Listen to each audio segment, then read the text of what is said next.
Welcome to Experts on Expert. I am your fake expert, Dax Shepard, joined with a real-life expert, Emmy-nominated Monica Padman. That's right.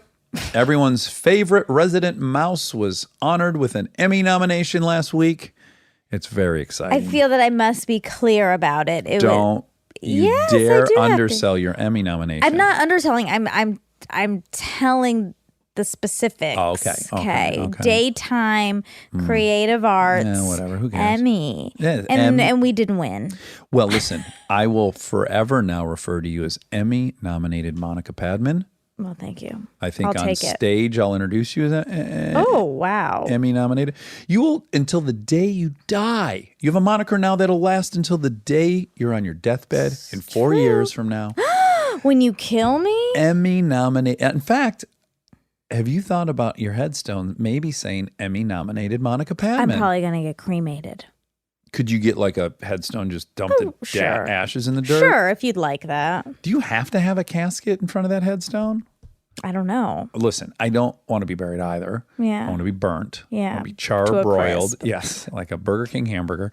And but I do want a big piece of marble that says something scratched into it. Oh, why? Permanently. Okay. But you could just get that and someone could put it in their backyard. It doesn't have to be at a cemetery or something. I agree. I guess that's what I'm saying. So, I think anyone can probably get a big slab of marble and have it engraved. Mine might say, "Here lies Dax Shepard, friend of Emmy-nominated Monica Padman." Oh, my God. How are we dying in this scenario? You said 4 years from now. That's young. Like, that's a little gone too soon for me. My hunch is it'll be while exploring Mars on a rover. Oh, we'll want it like we'll have convinced ourselves that we wanted to be the first podcast to broadcast from Mars. Okay. And it would be a regrettable decision. All right. Okay. Now to the business at hand. Today's expert is a blast from the past.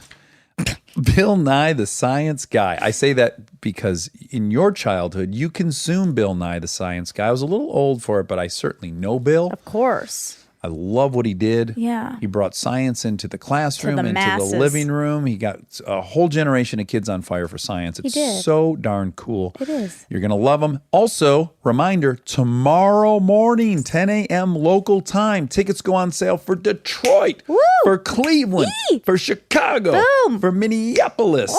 Woo! Guys, the Chrysler Pacifica Armchair Expert Live in the Midwest tour is coming to your back door. So go online. You can go to our website, www.armchairexpertpod.com, to click through to buy tickets tomorrow, 10 a.m. local time. Enjoy Bill Nye the Science Guy. We get support from Quince. Have you been wearing the Quince linen shirts? Yeah, I've been wearing them a suspicious amount. Yeah, European linen ones, they're $34, which is genuinely insane for how nice they are. It doesn't even make sense. Well, here's the deal. They work directly with the factories, cut out all the middlemen, so you're paying for the actual quality and not some brand's marketing budget. Everything's 50 to 80% less than comparable stuff. I love it because it's all very classic and traditional, and I know I'm going to be able to keep it for a very long time, and the quality's off the charts. That's true. The style is very consistent. Whatever you get there, you walk down the street, you're going to look good. They have these lightweight cotton sweaters, which I love for when it cools down at night. It's nice drape around your shoulders in the summer and then throw it on when it gets a little cool. And it's not just clothes. They do home stuff, ding, ding, ding, travel stuff, everyday essentials. It's all the same model, quality without the markup. Make your summer wardrobe easier. Go to quince.com/Dax for free shipping on your order and 365-day returns. Now available in Canada too. That's QUINCE.com/Dax for free shipping and 365-day returns. Quince.com/Dax. He's an armchair expert. He's an armchair expert.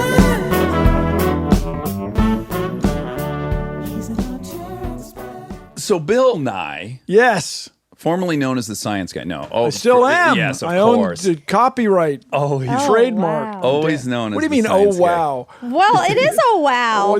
They'll sell you a trademark. The man, who may be a woman, We'll sell you a trademark. That's a pretty good trademark to have, though. I bet a lot of people probably wanted it. The Science Guy. Sure. Well, I think you could still do Dax the Science Guy. I could trademark that, right? well, no one sure. would buy it, but Yeah, sure. So there's stories associated with that. And the guy in the Seattle Times tried to have Richard so-and-so, the Science Guy. And my attorney contacted him and, what are you doing, And besides, it doesn't rhyme.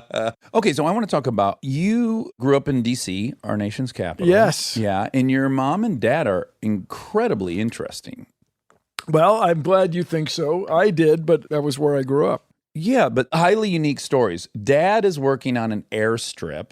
Well, so before the U.S. Navy had construction battalions, the two letters C and B created a word, like radar or OK or something. A CB is a construction battalion. The Navy has those now. Construction workers in naval uniform. But before that, they would hire contractors. And there were contractors that had relationships with the U.S. Navy. And there's, they take government contract and hire people. And my dad was a construction worker. So he was in Wake Island, and he was installing an airstrip, and he was captured by the Japanese, and he lived for 4 years in a prisoner of war camp. Yes. So Dad was 4 years in Japan. 44 months, yeah. 44 months. And was it in Japan or was it off-site? At the end of the war, it was in Japan, but the first 3 years, they were in northern China. Japanese military controlled that part of China for quite a while. Anyway, well, then the Rape of Nanking, that book. Yeah, it was great, very details relaxing. Yeah. So I'm kidding, that's a joke, everybody. So as Japanese power shrank, as the Axis lost their shaft, that's a hilarious mechanical gag. It's really funny. So then he ended up on the South Island of Japan at the end of the war. And that he lived through it is extraordinary to me. I mean, my goodness. Yeah, and I was curious because just by virtue of that he was an adult during World War II, we know what era he lived in. So I was immediately curious, how readily was he talking to you about that experience? Never. He probably wanted to shield you from that? He just didn't talk about it. Those guys just did not talk about it. And were you ever able to, as you got older and you realized what that entailed, did you start asking him questions? Yeah, so you get a couple things. Very little food. For several years after he got back to the States, he just didn't want rice. Didn't want to eat rice. Yeah. And then I met a couple of his buddies. They were guys that he became very close with. They slept on a plywood slab with a plank. Here's an interesting thing. You know this tradition of seppuku, or harikari, Japanese culture. This is the suicide? Yeah, so the commandant of the camp cut his stomach open and died. Really? He killed himself when the war was over, when the Japanese surrendered, rather. And the guards at this point were all 15 years old, and they drew, according to my father, I was not there, drew a circle in the sand. No, listen, it was a big bomb, man. It was a huge bomb. Because they could hear the B-29s. They were close enough to Tokyo. They could hear the U.S. planes flying in on bombing runs, and then the whole thing was over like one afternoon. And so did actual American GIs walk into this camp at some point? Yeah. Or did just the guards disappear and they wandered out? It sounds like it was some of each. But I've been to a few of the reunions of the Defenders of Wake is their official title. And a couple guys love to tell war stories. Right. But most of them didn't. They were just, hey, you're alive, man, great to see you. Give me a hug. It was like that. If you were to survive an ordeal like that, I don't know what his disposition was as a person in general, but I feel like after year 2, I'd be pretty surrendered to the notion that I'm not going to ever be stateside again. And then if, in fact, I did become free again, I feel like it would permanently augment my worldview. And in its best case scenario, I'd like to think I'd be kind of really cherishing being alive and free again. Well, there was a lot of that. But the other thing, you guys, they were not thinking that they weren't going to live through it. They weren't. No, they were confident that the U.S. was going to win this thing. Well, I could imagine that, but I guess I'm just a pessimist. I'm like, they'll off us as they approach. Well, so the story goes, this is from memory, August 25th was the day the Japanese were going to machine gun everybody. It ended right before that. Yeah, or they gave up right before. That's the myth, and I've read it I'm pretty sure it's August 25th. It's the end of August, 1945. So they didn't machine gun everybody, and my dad lived through it. But Lived on to have you. plus, I claim the reason my father lived through it is because he had a sense of humor. Mm-hmm. So to me, having been to reunions of the Defenders of Wake, there are two kinds of guys that live through it. This is a little spiel. The guys who were like my father, who were funny and wry and just went, well. There were guys that just looked at it like, man, you know, the whole thing is pretty wild. We're going to get through this. And the other guys were just ornery, just mean guys. You know, the people like that who live forever. Yeah. Just mean. And so there seems like there were two extremes at these reunions, and guys who bothered to show up. But the guys who were kept against the Geneva Convention, guys who were kept on Wake Island to provide services to the Japanese military, to cook, sweep, whatever, pick a task. Yeah, they were all killed when the Japanese Navy felt that the U.S. Navy was approaching. And they wanted to just scorch Earth. Yeah, 98 guys. They just machine gunned them. Oh, wow. They found the mass grave on Wake Island. Wow. I mean, so I have no problems. Whenever I reflect on these stories, like, what are you ever whining about anything? It's just fascinating. Well, and was that at all like when you would have what you may label as like a trivial concern as a child? Did your parents go, get your head right? You don't really know? No, I would say that's a good question. I would say they led by example. Okay, now Monica, buckle your fucking seatbelt. Oh, Mom, his mother was a code breaker during World War II. Whoa. She was one of the code girls. Yeah. That's what they came to be called. Cool. Well, so she went to Goucher College. It was the sister school to Johns Hopkins. So that's where they met. My dad went to Johns Hopkins. Oh, they met prior to the war. Oh, yeah. Wow. Yeah. My dad went to Johns Hopkins. My mom went to Goucher. My mother said my father was a very good dancer. Goes a long way with the ladies. Yeah, so sure I found does. that to be true, yeah. So then the story goes, the dean of students at Goucher was a woman named Dorothy Stimson, who was the first cousin of Henry Stimson, who was the Secretary of War, back when it was called the Department of War, or the War Department, rather than Defense. And so he apparently went to Dorothy and Stimson and said, do you have any women that come work in this thing? I can't tell you what it is. So my mom, there's some rooftop attic in one of the dorms where they would do these crossword puzzles and stuff. I will say objectively, my mother was very good at puzzles. Well, I would imagine. Like trying not to take my word for it because she was my mom, but she was good at puzzles, good at riddles.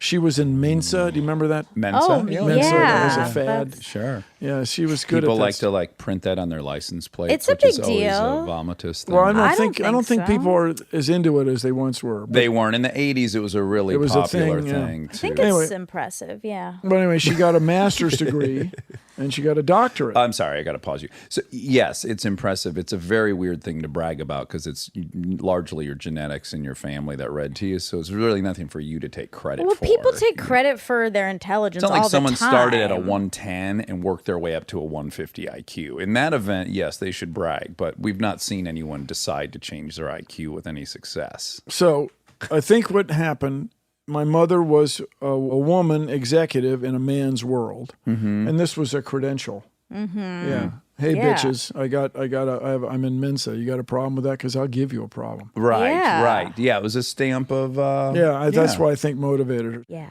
I remember very well, I'm going to say this is 1972, when I was a junior in high school. There were people alive back then. You might not believe it, but... shock. Yeah. So my mother slammed the phone down. She used the D word. Oh, boy. Which in those days was, damn, whoa. Oh. I thought you called someone a dick. She never did do that. that I ever heard ever, even though I'm sure she dealt with a great many. I'm sure someone backed out of a parking spot at some grocery store at some moment in time, and she said it. Maybe no one listened, no one heard her. I hope so. Yeah, we like to think so. I hope so, but she couldn't get a credit card, American Express card, because she was Mrs. Nye. Ugh. In other words, her employment, she was a bureaucrat. She works in Washington, D.C. She works in the government. And she couldn't get a credit card because her credit didn't count. Her income didn't count. Her accomplishments didn't count. In 1972? And I'm saying it wasn't that long ago. Yeah. Wow. I'm not saying things don't suck in many ways for women in other respects in employment. But we have come a ways. Yeah. Yes, I think the reason that's helpful to point out is in the way that Steven Pinker does, which is if you look at this relatively short experiment we've been doing for 10,000 years, we've made some incredible ground on every single metric. So it's only to say, let's remain optimistic because it's all moving forward. So there's less extreme poverty. There's actually less violence. Yes. There's less starvation and all that yes, stuff. it's As screwed all up as down. it might seem. Right. It's good. We can do better, though. It's Yes, good. Yeah. we should never stop. And yes, Yeah. we can also have gratitude for the progress Where that's been we've made. come. And so Yeah. speaking of my parents and the whining and complaining that we're getting right now about the Green New Deal. Okay. You guys, they resolved a worldwide crisis in 5 years. We can do this, for crying out loud. We can make energy renewable. We can get clean water, access to the internet. Let's go. Let's get her done. Well, and let's look at specifically what happened in that 5 years, because you have a couple of astounding things. You have, during World War II, there's a shortage of rubber because rubber at that time is all grown from or derived from rubber trees. And we don't have great access to that anymore. So we invent vulcanization when we need to, right? We synthetic rubber. Yeah.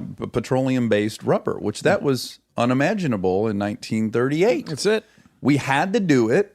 So by God, we did it, right? Yeah. so Like when we your take- life depends on it, That's it. miracles can happen. So, or focusing the subject on climate change from World War II, just think, you guys, what it would be like if we had floods in Houston, floods in farmland in the Midwest, if we had extreme weather events in North Carolina, if we had a blizzard in the Midwest in middle of April.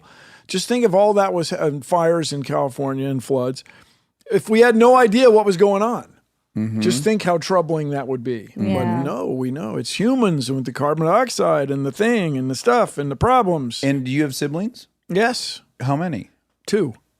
Okay, can I guess something? Because I did not see that you had siblings. Are you the middle of those siblings? No. Are you the youngest? Yeah. I knew it. But you see where you have, Yeah. when there's 3 of them, you've Sure. eliminated 2. That's right. Yeah, Well, I you knew should you be able weren't to- the Her oldest. guess went to 50%. Yeah. Well, you just beat me to it. I had nothing tell. to do with that. I wasn't consulted. I showed up. And your older siblings, were they boys or girls? My sister is oldest, and my brother is the troubled middle child. Sure. Okay. And did they? He's not troubled. That's just something. That's a That's a joke. family If he- irony. If he were troubled, you probably wouldn't say he was. That's right. Good point. That's kind of Well how we said. know he's not troubled. Okay, so let me take you to Cornell. Cornell, that was a mistake on their 1973. part. That was that That was a an- clerical error in the admissions department, and Sure. they're still living with it. Now, you studied mechanical engineering at Cornell. Bicycles, airplanes is my thing. So do you love the Wright brothers? Have you read the McCullough book? Yeah. That- Now the Wright brothers. May I speak truth to power? Please. Yeah. They got the patent and everything, but their airplane was kind of primitive. You've seen an arrow. Where do you put the tail feathers?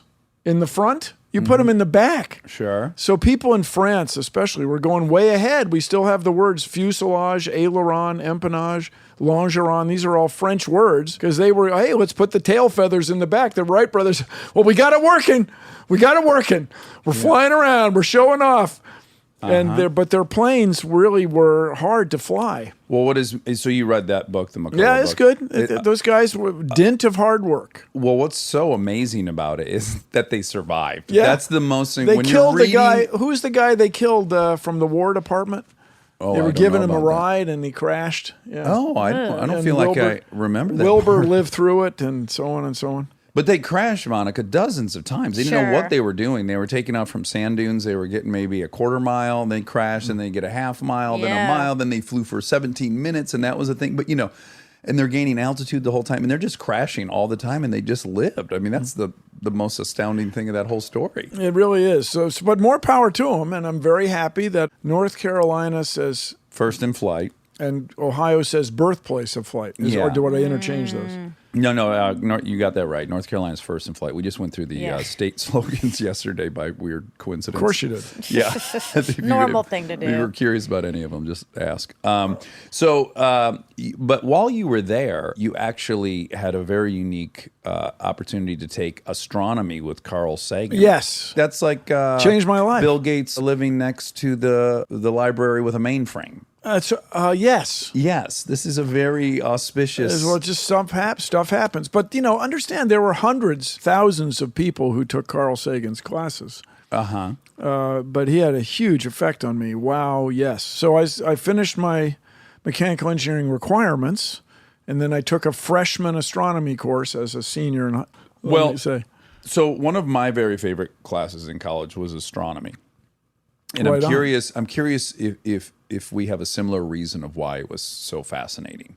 I don't think there's a area in sciences that you can look at where more has been discovered with such little information. When you actually realize how they're learning what stars are burning by spectral analysis, and they're learning about Doppler shift, and what they put together by looking at a white dot, I think is the greatest example of what science can do. What they have learned by staring forever at some white light. It's just amazing. Isn't it incredible? Oh, guys, so you guys just think about Copernicus. Everybody presumed that the sun went around the earth. That's what it looks like. You look at the sky, it just looks like the sun is going right over, just like the moon, all the stars every night, they move. But then Copernicus is like, I've been thinking about this. And if I'm trying to predict the position of Jupiter, the bright planets, Jupiter, Saturn, Mercury, I think we should look at it the other way. That is profound. No, such an insight by just sitting and thinking about it. It can't really even be comprehended how profound that is. Then Galileo's got a military instrument, this telescope for looking at the bad guys on the other hill or whatever. And he took it out at night. You can't see the guys on the other hill at night. And he points it up, hey, man, the moon is got full of pockmarks. Mm-hmm. Well, we have to imprison you. I'm sorry, man. We can't have you spouting. Well, you look. No, we're not going to look. Yeah. No, you can't leave your house for the rest of your life. What the hell? So Edwin Hubble and how do I say it? Lemaire, these two guys were looking at the Doppler shift, and they decided that the universe is expanding. Yes. And then they reasoned later on that it must have started it from one place, which we humans right now call the Big Bang. Mm-hmm. Is it really something else that we haven't inferred yet? I don't know, man. Yeah. But there's two questions that get everybody. Where did we come from? Mm-hmm. Where did we come? What? And then, are we alone? Okay. Are we the only entities thinking about this? Right. People. There are 200 billion stars in our galaxy, and there are at least that many galaxies. That's right. Yeah. That's the and other thing. You think you got problems. When you start trying to comprehend the full, it's nearly impossible. No matter how many analogies of a grain of sand on a beach, it just doesn't really do it justice. You have to be one of 200 billion. And that's just here. Yeah, I know. And mega clusters and all that stuff. It's really mind-blowing. Well, but here's the other thing about it, though, that's so troubling right now. As you may know, I've run up against people who claim they believe, whether or not they really believe it is not clear, that the Earth is 6,000 years old. That's wrong. It's just objectively wrong. Yes. And the thing right now is alternative facts. What are you talking about? No, that's so we were traveling this weekend for the podcast, and we were in a state in the middle of nowhere, and there was a sign. It was for a church. It had on it the age-old chimpanzee to human. It's not right. And then a big circle around it with a Xing it out, saying evolution is a hoax. And we drove by that sign, and I just started my mind started wandering, and I was like, I've heard them say, well, yeah, God buried dinosaur bones. Yeah, to fool test you. To test your faith. What a jerk. Well, this is exactly what I would. Would any parent who subscribes to that thought, that God, who is all-knowing, all-loving, created us, his children, is regularly testing us with really convincing stuff? So my analogy is, would you ever put a birth certificate in your child's dresser that said on it they had two different legal parents? to test their faith of whether or not you were their parents. Would you do that? Would that not be psychotic and masochistic? Who would try their hardest to fool their child into thinking that they had actually been adopted? It just begs the question, what kind of gentleman was it that created us to fool us? It's very confusing. It's very troubling to me. Yeah, it's very troubling, but because I don't want to alienate too many people because I also recognize that people get a lot out of things that I don't they necessarily... get community. That's what you get from a religion. That's priceless. Sure. Well, one of my things is I feel like people who don't believe the earth is more than 6,000 years old should not be able to reap the fruits of that. So you're not allowed to have a cell phone. Or how about Facebook? Anything. Fine. If the Earth's 6,000 years old, cool. That's your worldview.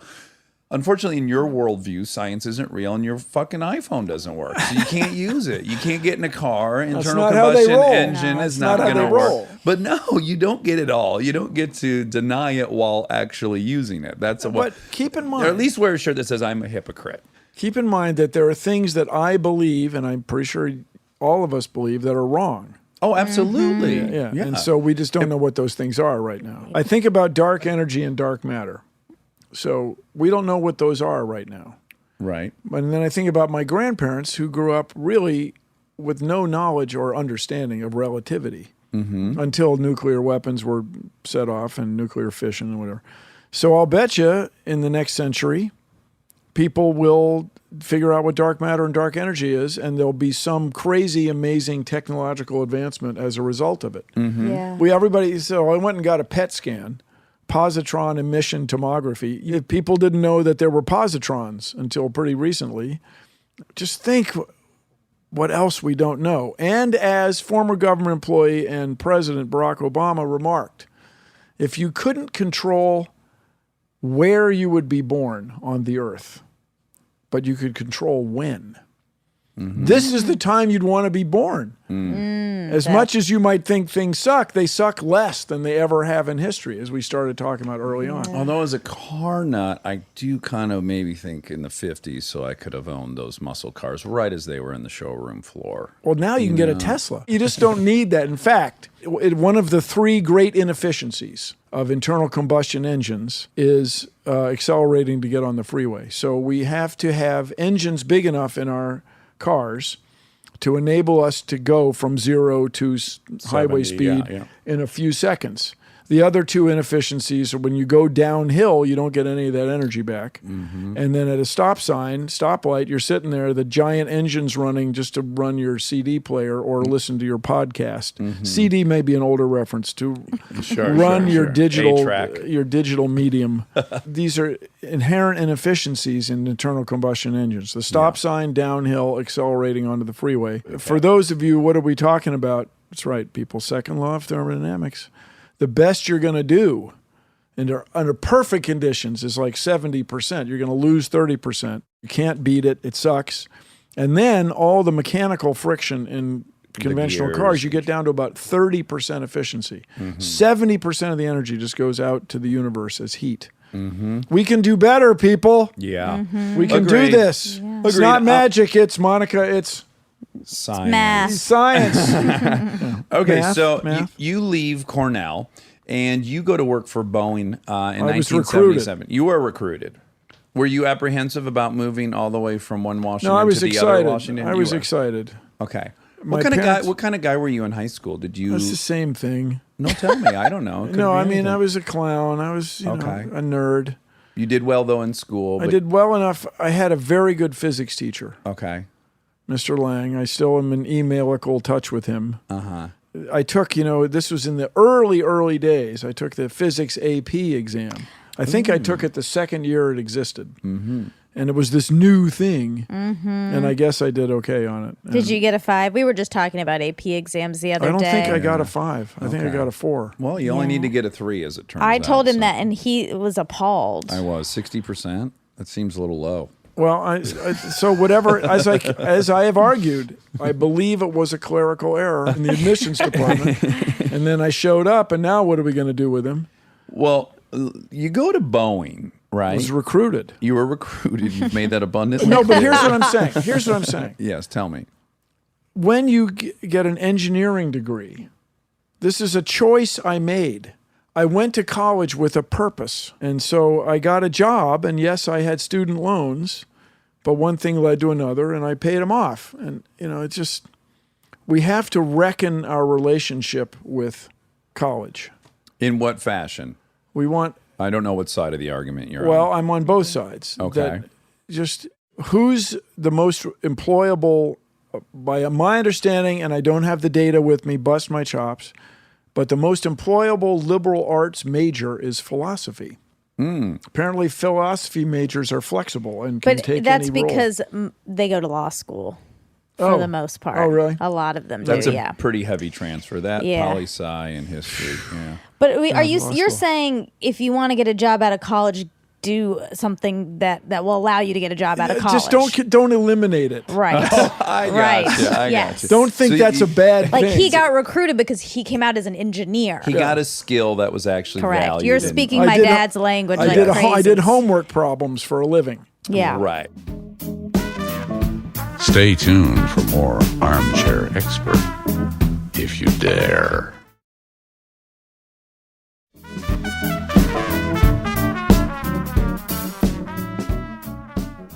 Well, that's what's weird is that you and I have this in common. We both invented a hydraulic resonance suppressor.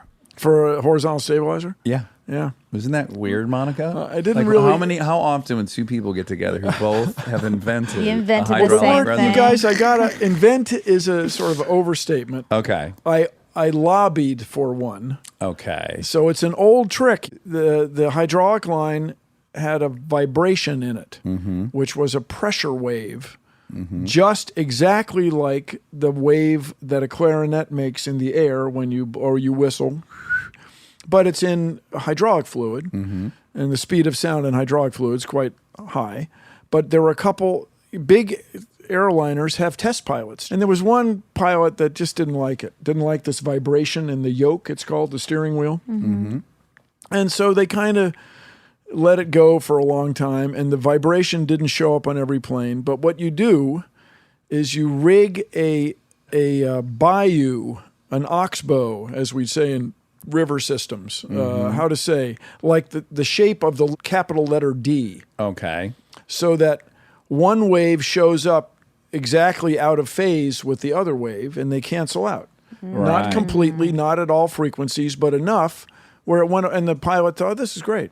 The test pilot liked it now. Right. And so this is the same technology that's in like noise canceling Exactly, headphones, right? exactly. Except this is hydraulic fluid. And so I just convinced my boss after 3 years that this would be worth doing. And I brag about it now, 40 years yeah, later. as It was you a should. thing. Yeah, I should. So when I look at the 737 and the problems they've had the last year, I mean, freaking tragedies, 350 people killed.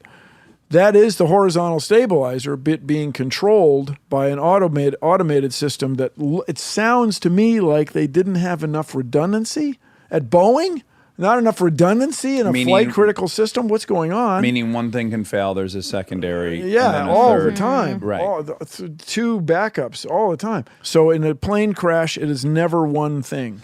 It's this thing and that thing and that thing. That was Those a- guys flew around for 9 minutes, unable to figure it out. It's really surprising. I got Yeah. to say, as an old Boeing engineer, When I was over in Afghanistan, I got into a Chinook, and a guy pulled those me things aside. fly. Like, whoa! Yeah. This is the helicopter with 2 rotors. You guys, you've all seen them. They're classic. They're humongous. Yeah. And a guy pulled me aside. He goes, listen, if you go in there and it's not leaking hydraulic fluid, Be worried. exit, because that means it's out of fluid. Yeah. I thought that was the funniest thing So- you could tell me.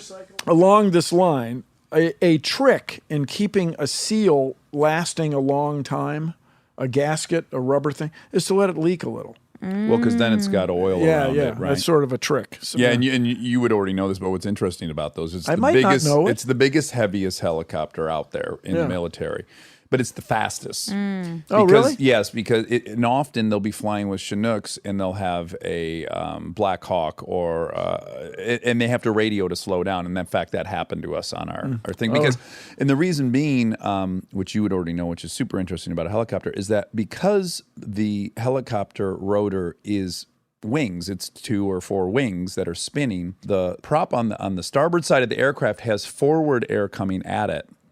And on the port side, it's got trailing. So one side of the helicopter is creating much more lift than the other side. So at a certain point, they can't go over 150 or 160, or it starts to list really, really bad, and then they steer into it. And there's only so much they can do. But the Chinook, they're flying, they're spinning, counter-rotating, so they don't have that issue. So they can fly, They can much punch faster. it. Yeah. I encourage That's everyone to another go ball. down a YouTube wormhole of watching Chinooks land on the side of mountains and stuff with troops. I mean, the places they can put those things is just so incredible. So I took, training in the Navy for the Science Guy show. And one of the tricks is you got to get out of the helicopter, the dumper. You got to be able to swim out of it if it gets in the water. Oh, really? Oh. Oh. It's a thing they make you do. Oof. Oh, I'd hope to never be in That's that terrifying. situation. Well, you got to trust the numbers. This whole thing. Yes. If you know how to swim, you can hold your breath long enough to get out. Get out. It's if you freak out. Yeah. It's the panic that'll kill you, that'll not get the you. situation. Or at least that's what we tell ourselves. Yeah. Yes. Now, while you were at Boeing, and you were there for 9 years. No, I was only at Boeing 3 years, but I worked at another company. It was very, very similar, at Sunstrand Data Control, which is now Honeywell, which is across the highway from the giant campus that is now Microsoft. When I worked there, Microsoft was an office. And it had a sign, Microsoft. We all, what's that, Microsoft? That's what a silly name. Yeah. That's crazy. No, Microsoft's kind of a big deal. I've never heard of it. Now, whether you were in that window of, be it 9 years or 12 or 13 years, you applied 4 times to join the astronaut training program at NASA. Well, that was really after I started doing the Science Guy show. Oh, it was after? Yeah. Oh. Then that But to doesn't, be an astronaut but then now- my point doesn't remain, because when I thought it was while you were under the employ of Boeing, I said to myself, oh, this guy's had wanderlust just across the board, probably. It wasn't because one element of your story, which is very rare and interesting, is that you had this very stable job as an engineer. You were doing well. I assume you owned a home. And you decided to quit that and go into stand-up comedy. That in itself is a really rare scenario. But then you add in that you were also trying to be an astronaut. Now it's making more sense. Like, you probably just are romantic at heart. You probably are dreaming regularly about all kinds of fantastical things. Yes. Does that describe you? Yes, I'm romantic. Yes. So while you're engineering, Steve Martin was very popular at the time, and I think he changed the face of comedy. yep, there's camps, and there's a lot of people in the Steve Martin camp. I've had a lot of guests. Well, who's on, a lot the of other comedians. camp? What's the other camp? Jerry Seinfeld? Well, for me, Bill Murray is Bill more Murray, of a North sure. Star for me. But just taking nothing away from Steve Martin, Well, but just- a lot of people were they were like, that's their guy, or Bill Murray. Well, was their guy. here's my claim for you to evaluate, the listener. Okay. When Steve Martin produced those first 2 albums, that's when everybody was doing Steve Martin jokes. And I claim it was that weekend, in a sense, that every city in the U.S. and Canada got a comedy club. Like it was just after Yeah, there's a market for 1978, this. all of a sudden everybody had a comedy club. I just claim Steve Martin just gave the whole thing a big nudge. And you looked like him, and you would No, I didn't. you would I sounded- impersonate him a I bit did well, enough so- that it gave you the confidence. Yeah. Well, so a group of friends whom I hardly knew, Seattleites. I got a job at Boeing. I would go to the Rain Tree Grill, which was a restaurant bar that I could walk home from. And they said, Bill, you got to enter the Steve Martin lookalike contests. And I won. I did not advance. Okay. But after that, people wanted me to do Steve Martin impressions at events. Uh-huh.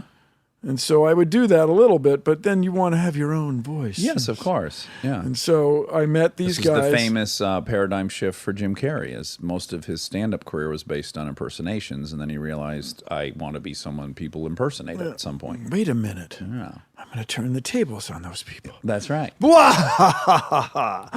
So I'm glad. God, it's cool to know that he had such a clear vision. I was around doing comedy clubs when the head of the NBC station wanted to have I want to have a comedy show. I want to get in on this comedy thing. Boom, yeah. So we started a show called Almost Live. which is, a better title than 3 Hours Old.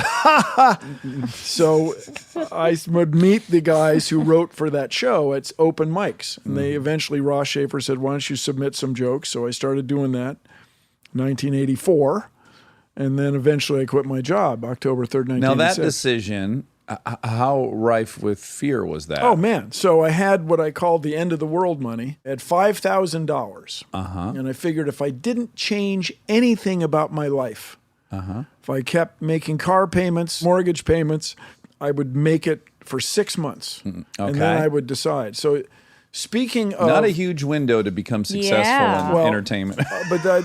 So if I was making no money for 6 months, then I'd have to go back to engineering. Okay. Now, this show, Almost Live, turns into, you end up having to fill like a 7-minute segment. Yeah, maybe it was 6 minutes, but 6 minutes is a long flipping time onto TV. Yeah. And so the story is lost in antiquity. There's 3 versions. It was either Eddie Vedder, Geraldo Rivera, or a woman named Rita Jenrette, who the young people may not know, but she was infamous. She claimed to have had sex on the steps of the U.S. Capitol. As I like to joke, the almost incredible aspect of that story is the guy she said she was having sex with was her husband.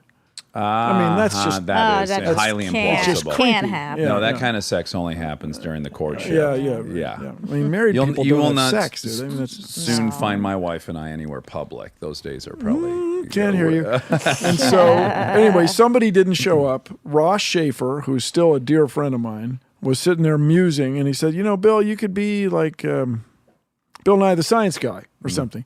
And then he closed his briefcase and left the meeting because he was also the host of the most popular evening drive radio show on KJR. I did the household uses of liquid nitrogen. Because we all have. How did liquid. you get your hands on liquid nitrogen? Well, so I was a young guy. I was a United Way big brother. Do you know what I mean? Yeah. And I was also a science explainer at the Pacific Science Center, which is still in Seattle. That helps. Well, so get on access, weekends, I would go screw around talking about levers and, with 5 school simple kids. machines. Yeah, simple machines and some photosynthesis. And the liquid nitrogen show is still a very popular show. It's still fantastic, no matter how many times. What's between you and your phone or your car, or whatever you're listening to, is 70% nitrogen. You can breathe it, it's fine. But when you liquefy it, it's fantastic. It is so cold, the roses smash, the racquetball balls thud. And if you chew marshmallows, frozen, minus 320 Fahrenheit, minus 196 Celsius, and chew it in just the right way, steam comes out of your nose. You can't beat it. Did you run any risk of getting that you dry ice burn on You your can tongue? burn your tongue, yeah. Yeah, I'm did not that saying happen to no comment. I can't imagine you taste very well at this point. Well, a lot of callus. you've burned your tongue. Oh, it heals. yeah, well, There's a I'm lot of cells there. Yeah. cough- So you just get good at it. If you're Okay. if you're doing liquid nitrogen show 4 times a morning, you just get where you don't burn your tongue. It's I really wish you had brought some frozen marshmallows to eat because I'd love to describe what I'm seeing. so a frozen marshmallow in the freezer doesn't get nearly cold enough. No, it's not going to do it. Yeah, you got to get way colder. You gotta So liquid approach nitrogen absolute zero. is, as we like to say, cheaper than gasoline. It's a very common industrial solvent or liquid. And so I just went to the Science Center and they let me borrow a Dewar, as it's called, which is a thermos. A Dewar is a British guy who apparently was the first guy to propose a vacuum flask, that's what a thermos bottle is, where you have a layer of glass with and another layer of glass with vacuum in between it so that it stays cold a long time. And then that led to Bill Nye the Science Guy. That's right. But although Carl Sagan makes a little appearance in between those two things, where you actually sought his counsel about the show, right? With the success of that bit, they started having me do a Science Guy bit every few weeks on the comedy show. Some of them were lame, some of them were good. Many of them were funny because you make fun of the guy having trouble with the oil drum or whatever. But I also was doing a show in the mornings on Sunday called Bill's Basement, where I would have a kid like Mr. Wizard, if those of you old enough to remember, and I would do a demonstration with the kid. And I wrote to Carl Sagan at my 10th college reunion, and I wanted his counsel. And he was very nice. He took 5 minutes with me. He was a busy guy, New York Times bestseller, producing the Cosmos series, follow-on books, and this and that. Billions and billions. And So the claim is, a footnote, the claim is he never said billions and billions. Johnny Carson is supposed to have said that in parodying Carl Sagan. So it is said. I can't get in the fist fight of this. I'll fact check. It's not a hill we should die on. Yes, right. Yeah, there's bigger things. So he said, kids resonate to pure science. That was the verb he used. Well, because resonate. you were initially imagining teaching what your specialty was, which is mechanical engineering, bicycles, right? Bicycles and stuff, airplanes. And so he kind of talked you out of that. Well, he just one sentence, They're more interested in that than technology. And I realized he was absolutely, completely, totally right. And so, hearing him say that or reading that he said that, it made me wonder what your opinion is. Are kids interested in pure science because they're dying to make sense of the world? And by the time you're an adult, you just kind of take it for granted. Is it that the place is... You've hit the nail on the head. Everybody starts out as scientists. Like, why the fuck is all this working? Why is... Yeah. How's the car work? How's the lights work? How do I think? How do I know I'm thinking? Yeah. Wow, what are flowers blooming? Why? So the thing for me as a kid was bees. Okay. I just go, how the hell do these things fly? You look at a bumblebee, its body is enormous compared to its little wings. It is. How in the world does this pull this off? Uh-huh. And it fascinated me. It still does, I guess. All this said, that one sentence gave me a nudge. Yes. So you did Bill Nye the Science Guy from 1993 to 1998, which is why primarily I missed it because I was 18 in 1993. Yeah, you just and missed it. I was not trying to watch TV and learn anything. Well, plus this was children's television. I mean, seriously. Yeah. And this, I remind everybody, there's a lot on the internet nowadays. There are excellent science videos. Vertasium with Derek Muller, Physics Girl, Diana Cowan. There's a lot of excellent science, but that stuff's high school and older. Like that, we still have a need, everybody, for elementary science. Everybody gets excited about science before they're 10. Yeah. Space and dinosaurs, people. Space and dinosaurs. In that 5 years, you were nominated for 23 Emmys. Wow. And you won 19. Well, the show. The show. Won it, yeah. Well, you're the fucking show. It's called Bill Nye the Science Guy. I won 7, but I didn't do the sound editing. Oh, okay. I didn't do sound mixing. Okay. Yeah. Or at least you didn't take But credit did you for it. feel like once you knew you were going to do pure science, were you like, well, I guess I got to Brush go up. back and learn pure science? Well, not much. By the time you get out of engineering school, you've taken a lot of fundamental science. Sure. I hope the hell you can balance a chemical equation. I hope you can do simple machines. I hope you have some understanding of biology and plants. Yeah. I hope you have some knowledge that chickens start out at eggs because the rooster interacted with the chicken. Can I say interacted on this show? We prefer fucking, Yeah, but okay, I yes. guess we'll take interactive. Yeah. So during this period, the show is syndicated across the country. It becomes wildly popular. I have a nosy question. You owned a piece of that show, I would imagine, right? So financially, it was right? It was.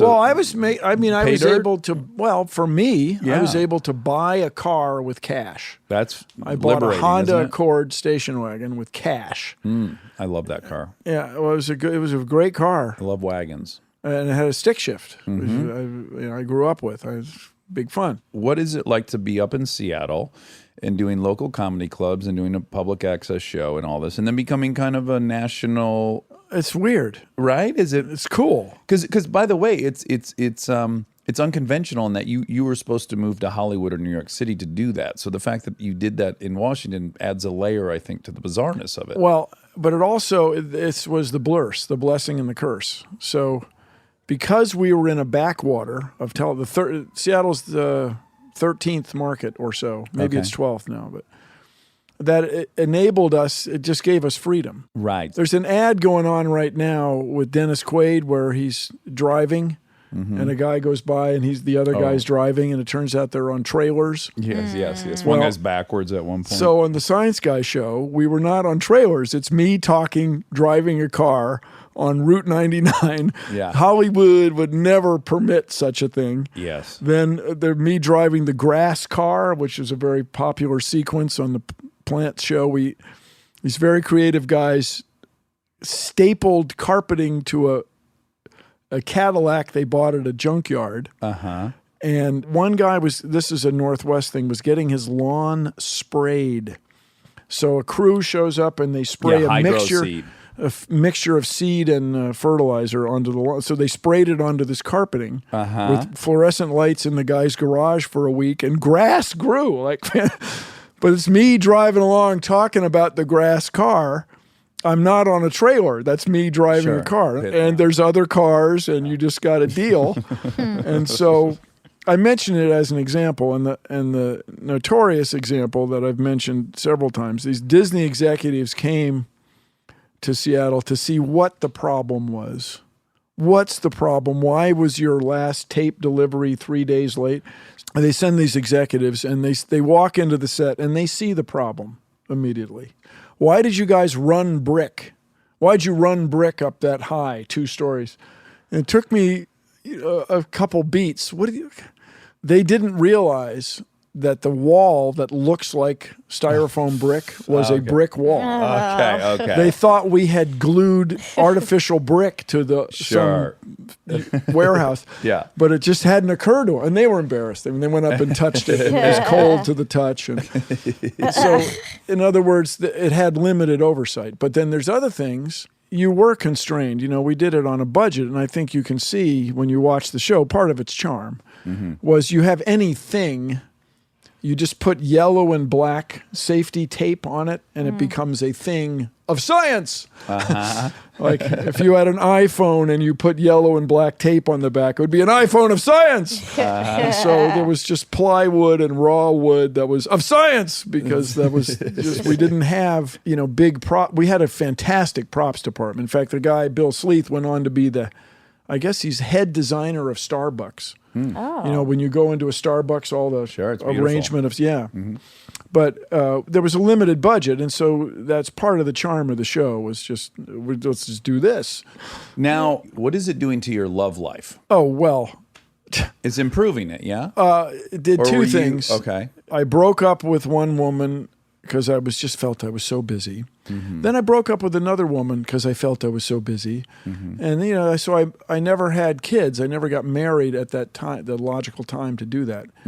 And of course, it could be because of everything else that happens to you in your life before that. But part of it was you really are working 7 days a week. That's all you're doing, and you think it's important, and so on and so on. But I think it's really, for you psychologists out there, it was... My parents stopped getting along when I was, 12, 13.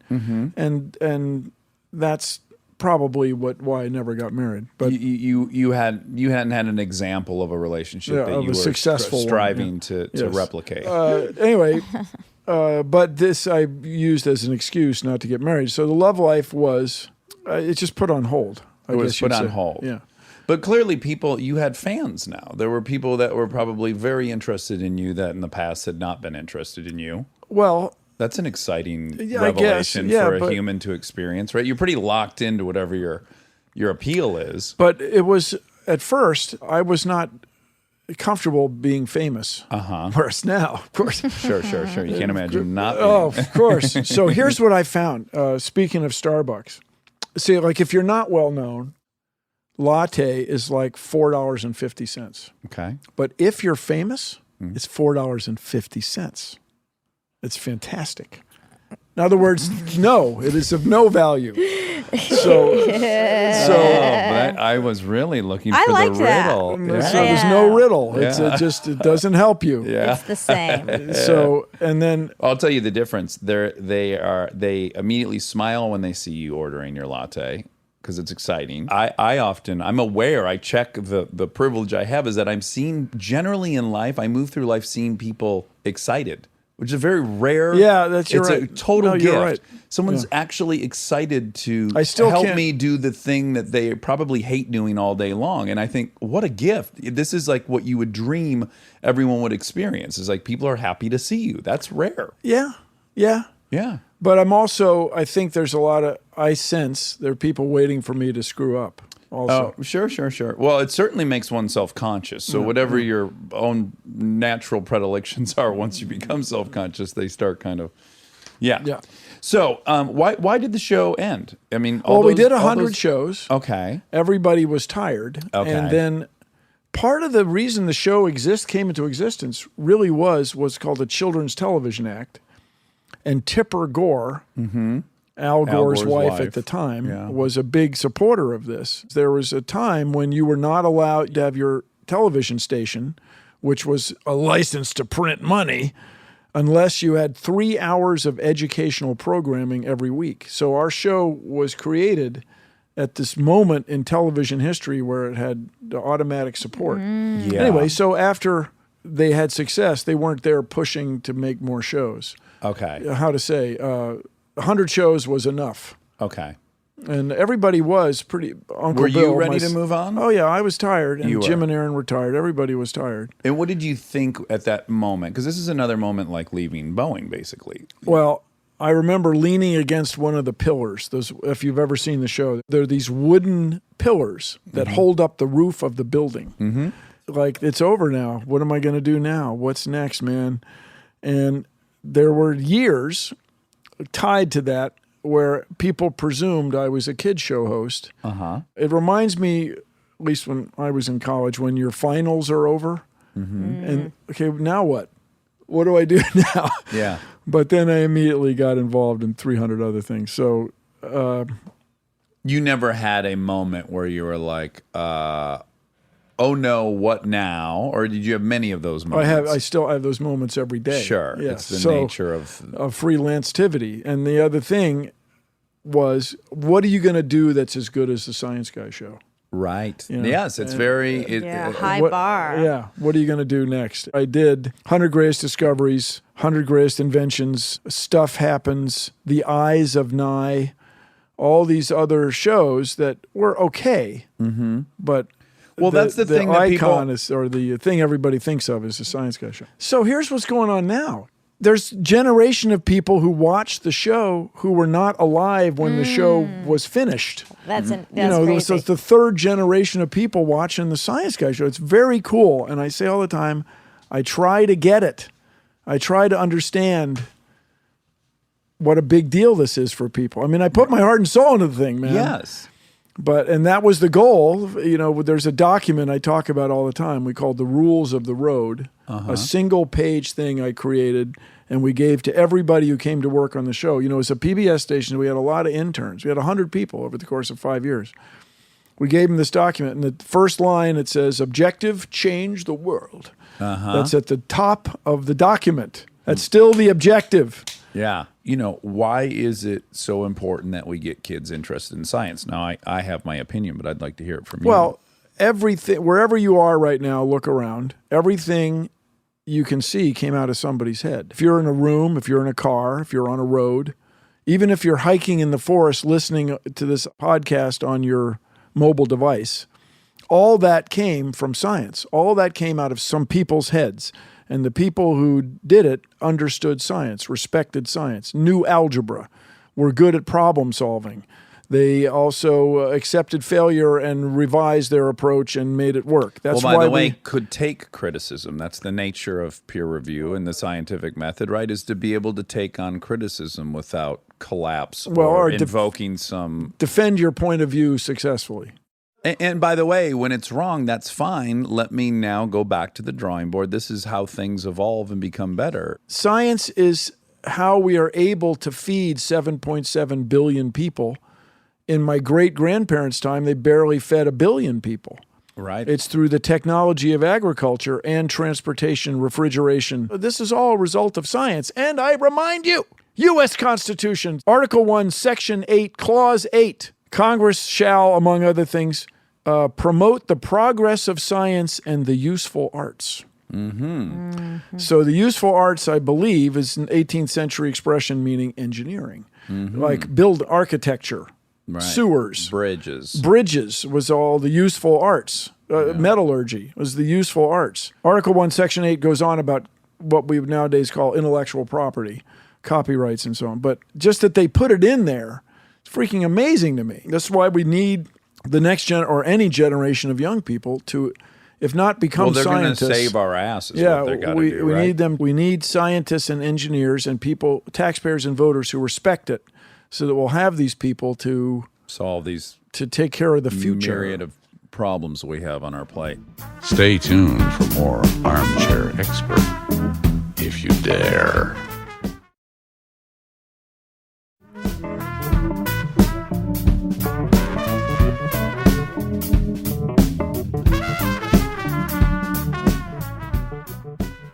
On educating kids now, as I understand it, I have 2 little kids. Things are evolving very quickly.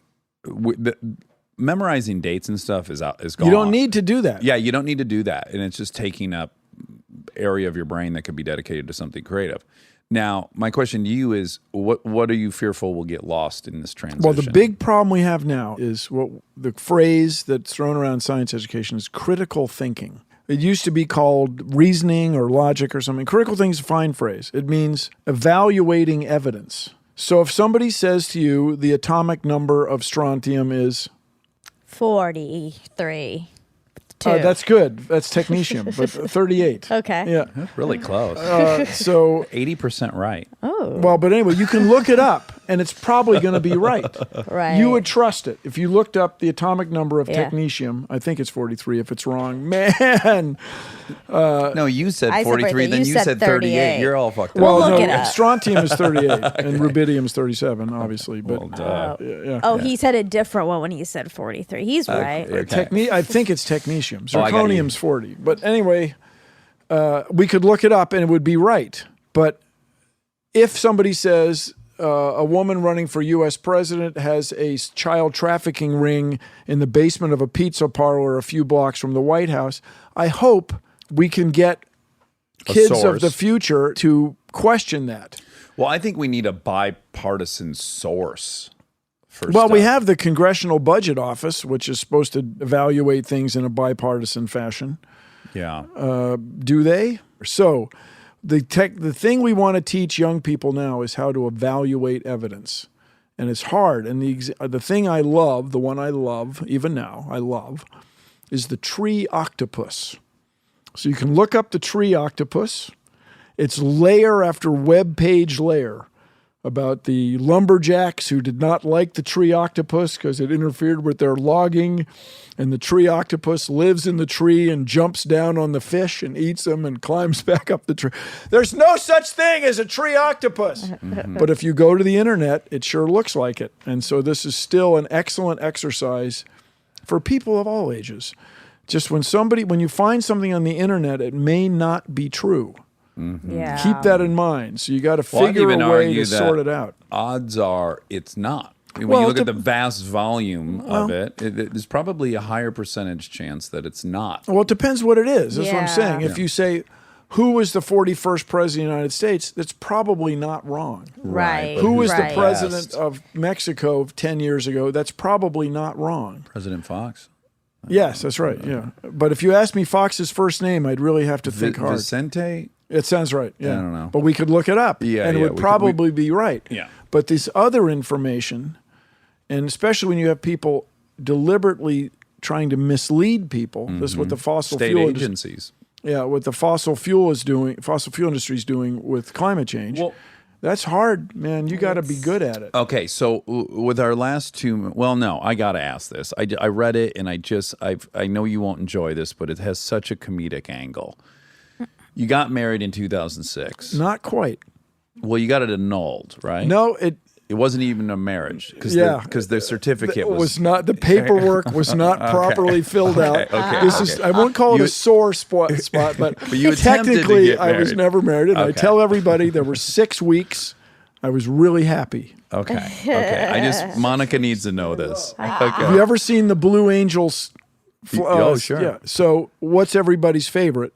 the knife edge pass, where the two planes are close. Captain Monica and Captain Dax are going to reach Air Show Center at a closing speed of 868 miles an hour. And at the last minute, they turn on their sides and just miss each other. That's what my marriage was like. Oh, yeah. Now, you have a show, Bill Nye Saves the World, that's on Netflix. Yes, turn it up loud, everyone. Yes, Bill Nye Saves the World on Netflix. That came out in 2017. Yeah, we did 25 shows. Uh-huh. And they're still on the service. You also have 2 books, Undeniable, Evolution and the Science of Creation, which is, we just talked about a bit ago. And I'm very proud of it.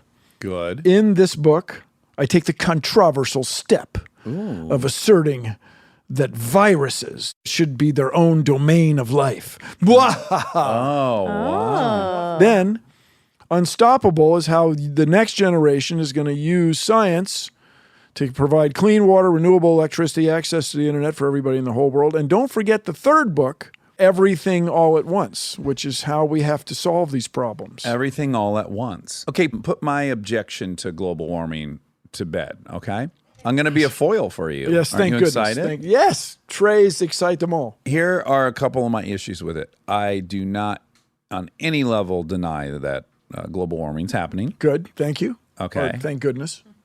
2 things I wrestle with are, A, as I learned it in my astronomy class, the Earth is well known to be on an axis. It's spinning. It's also wobbling. It's wobbling, I believe, every 49,000 years. It makes a full... 25,000. Is that all it is? Yeah, that's all. Yeah. Okay, so every 25,000 years it completes a wobble. And that is the explanation for our many ice ages and ice age regression. It's part of it, for sure. This is the not. How could it be? Milankovitch cycle. How could it be part of it? Well, it's a very complex system. But yes, the Milankovitch cycles are the real deal. Great. Yeah. So knowing that the Earth warms and cools and we have ice age regression and whatnot, we are at the very nadir of that wobble, are we not? Where it would be getting warmest anyways. No. We're not?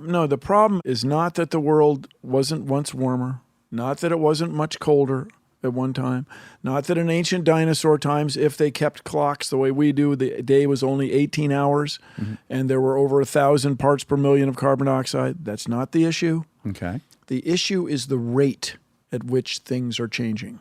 Because this it is the can't problem. be processed in a We can't conventional change way. seaports. We can't move our agriculture north. We can't deal with populations being displaced by droughts and floods. That's the problem, is the rate, the speed at which it is changing. To put it in rate terms, the Earth used to have rates of 0.0001 degrees Celsius per millennium. Well, now we're at 0.1 per decade. We are 10,000 times faster.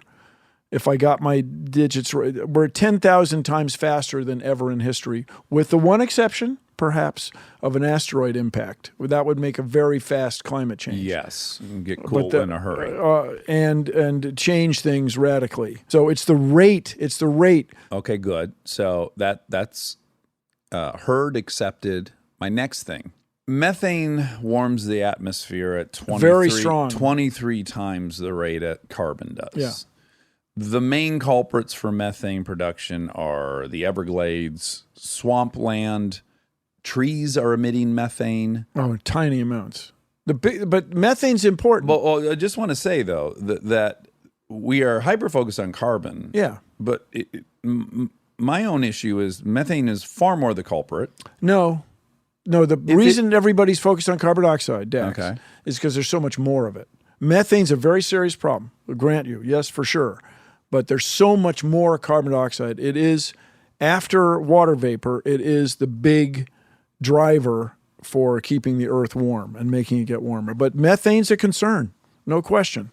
And speaking of everything all at once, we don't want to do one or the other, methane or carbon dioxide. We want to do everything all at once. Well, here's my. I want to say an even a broader point that I like to make, which is even if you don't believe in global warming, let's say you don't. Okay, I can accept that you don't believe in it. Okay, you should still not want to be relying on a source of fuel that is finite. Why on earth would we be on a finite source of fuel that we know we're going to be out of and we're going to war over and fight over and give money to people we don't want to? Like, that in of itself. Also, we all breathe air. We acknowledge we want to breathe the cleanest air possible. Why would we not be striving for the technology that keeps our air as clean as possible and the water as clean as possible? These depoliticize it just for 1 second. Just that, shouldn't we want the best system possible for creating energy and clean water, renewable electricity, access to the internet? These are my rants. So, we wouldn't have to have a standing army or military on the far side of the world defending oil if we were producing our electricity domestically. For crying out loud. Who would not love that? So what's happened is the fossil fuel industry has been very successful in introducing the idea that scientific uncertainty, plus or minus 2%, whatever the heck, is the same as plus or minus 100%. Right. And that's absolutely wrong. With that said, all of us have benefited almost inestimably from fossil fuel. Yeah. And many parts of it we'll still need. Yeah, I mean, agriculture. That's another issue everything. I have. Is we're going to want plastics. Fine, we might be able to come up with a corn base, whatever. But the point is there are things I still don't know what is going to be as a armchair mechanical engineer myself. I don't know how we're going to fly planes without fossil fuels for quite a while. So let's save the fucking fuel for the one thing that's we're probably many decades out from solving. So for you engineers out there, for those young scientists, if you want to do something cool, address air transportation. So it may be possible to make fuels renewably from genetically modified algae or something like that. It's quite possible. There's a claim that you can have jet flights only two hours long with battery-powered aircraft. This is an extraordinary claim. Well, especially given how heavy batteries are. Yeah, right now. Yeah. For example, when I was in school, aeronautics professor said winglets, the things on the wingtips of modern airplanes, they're a waste of time because they're too heavy and they just you don't get enough benefit from those. You don't want those. But the materials of wings have changed so much that now they are of benefit. So this is an exciting opportunity for somebody, air transportation. But we're not going to just stop fossil fuels this weekend, but the opportunities with wind and solar are huge. Yeah. Pun intended, more power to you. Yeah. Electricity enables us to podcast and make toast. The same thing. It's amazingly versatile. So let's go, people. Renewable electricity for everyone in the world. Let's go. Let's get her done. That's a great message. That. Your podcast, Science Rules. And what kind of people will you be talking to on Science Rules? So we've had some fabulous guests already. Okay. We've had Peg Riley, who's going to make the next generation of antibiotics. And so she's been on there. Heather Berlin, who studies the nature of consciousness. How do you think what you're thinking? How do you know you're thinking that you're thinking? What is thinking? And so we have specialists on nuclear weapons and how dangerous they still are. And it's just, I'm very proud of it. We are doing it with Corey Powell, who is the editor on my books. A very dry, he's a very funny guy. He was the editor of Discover magazine. He writes he's been around science journalism for a long time. That's a good guy to have in your corner. May 16th. And the Planetary Society, I'm the CEO because I took one class from Carl Sagan. I joined, he started the Planetary Society. I joined, I'm a charter member. Then I left the room at a board meeting and they took a vote. And now I'm the CEO. Oh, wow. Stuff happened. Chief Executive Officer. So if nothing don't happen, we're going to launch our second solar sail spacecraft no sooner than June 22nd. That's how they talk at NASA. No sooner than NST, June 22nd. So we are a secondary payload on the next Falcon Heavy rocket. Is that one of the 3 Falcon 9s strapped together? If you've never seen a rocket launch, everybody, it is astonishing. And this is the rocket next biggest to the Saturn V's that went to the moon. How exciting. It'll be in orbit for about a year, and this is going to deploy a sail made of shiny, shiny, shiny mylar, and we will boost its orbital energy. We'll go to a higher orbit at a different inclination using nothing but photons from the sun. Wow. It's almost incredible. And this is where Sagan talked about it. When I was in class, he was on The Tonight Show in 1976 talking about solar sailing.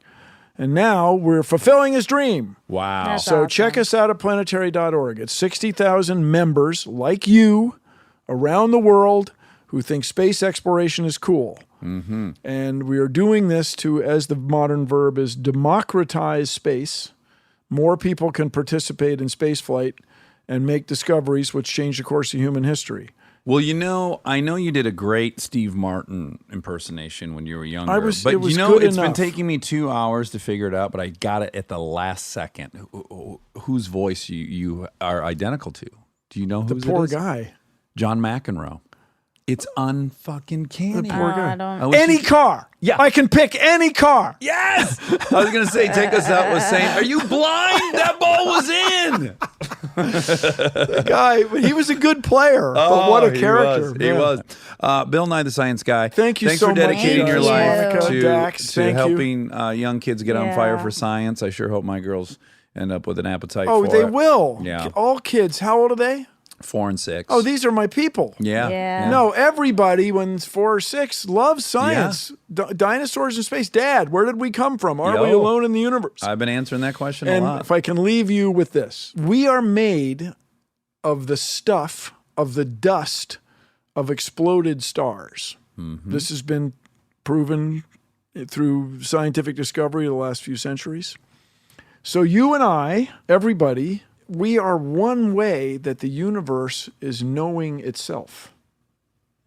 Do, do, do, do, do, do, do. Cue the spooky music, Rob. And so that insight fills me with reverence every day. Yeah. Yeah, it's mind-blowing. We know a kabillionth of what there is to know. Oh God, yeah. A kabillionth. All right. Well, thank you so much, Thank you, Bill Nye. Dax. Yeah, Thank I you, hope we get to talk Monica. again. All right, everybody, get out there and change the world. Get her done. And now my favorite part of the show, the fact check with my soulmate, Monica Padman.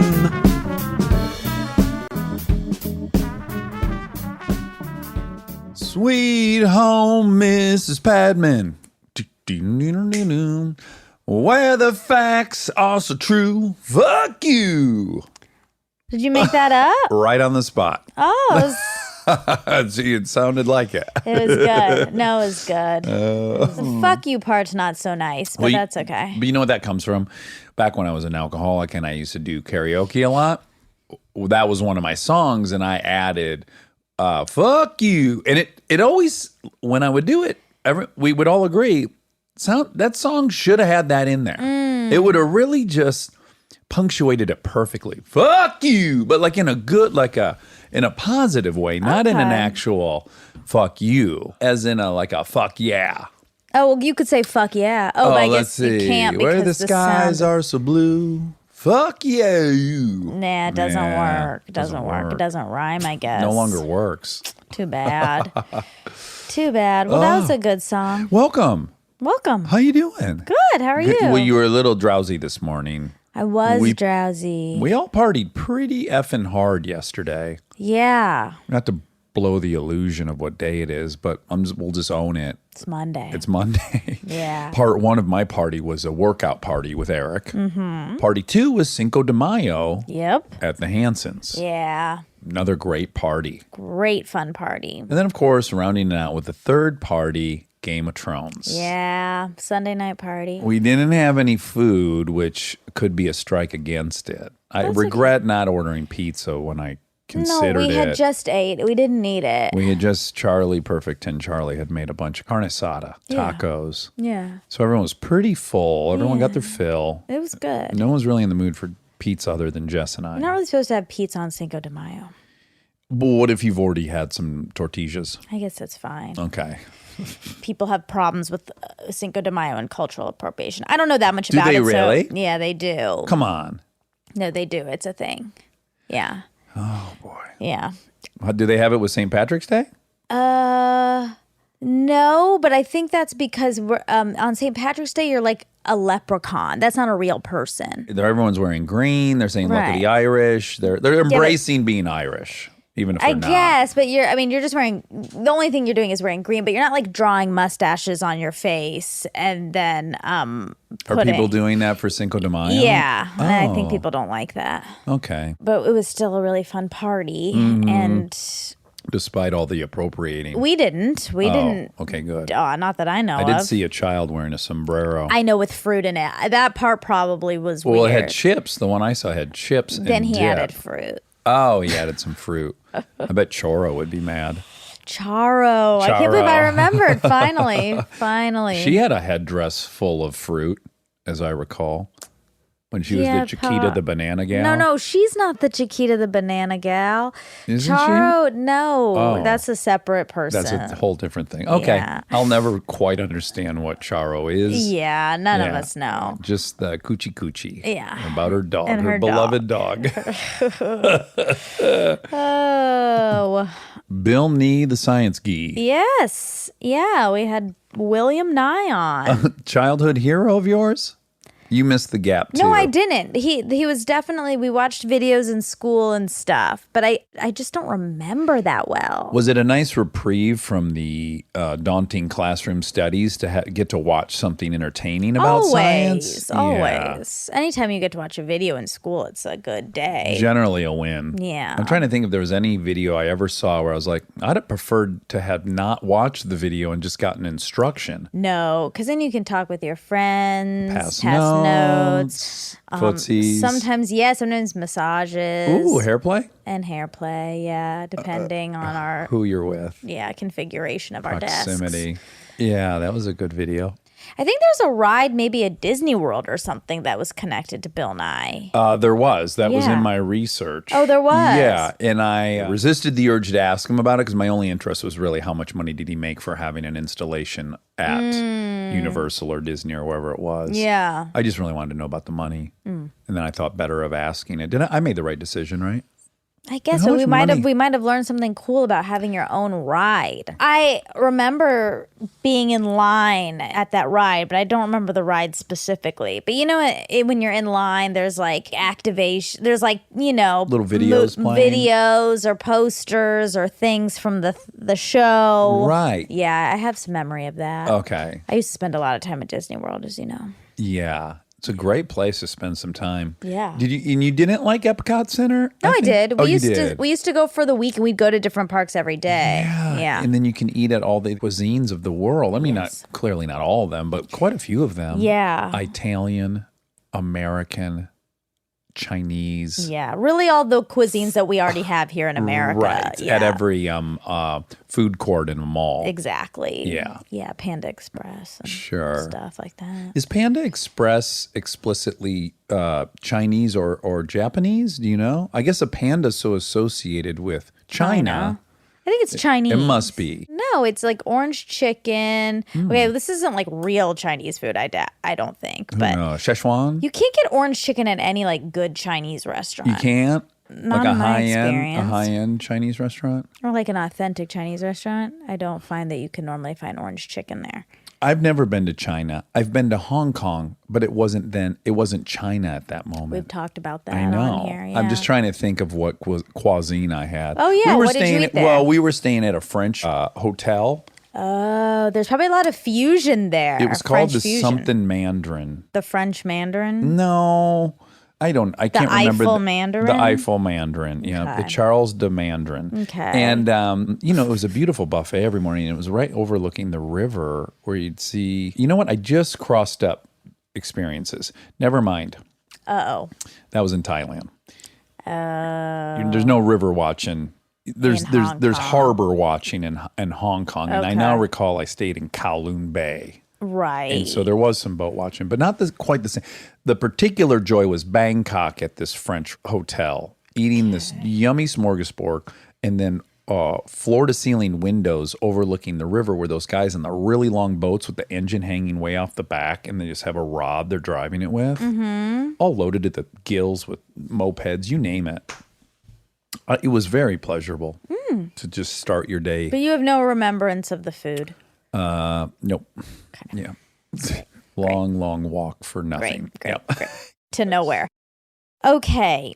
So, Bill, he said that on August 25th, he thought the Japanese in World War II, during this Wake Island thing, were going to machine gun everyone. Like, they were planning on it being August 25th. Yeah. But that ended before that. But I could not find that. Yeah. It seems like a little convenient.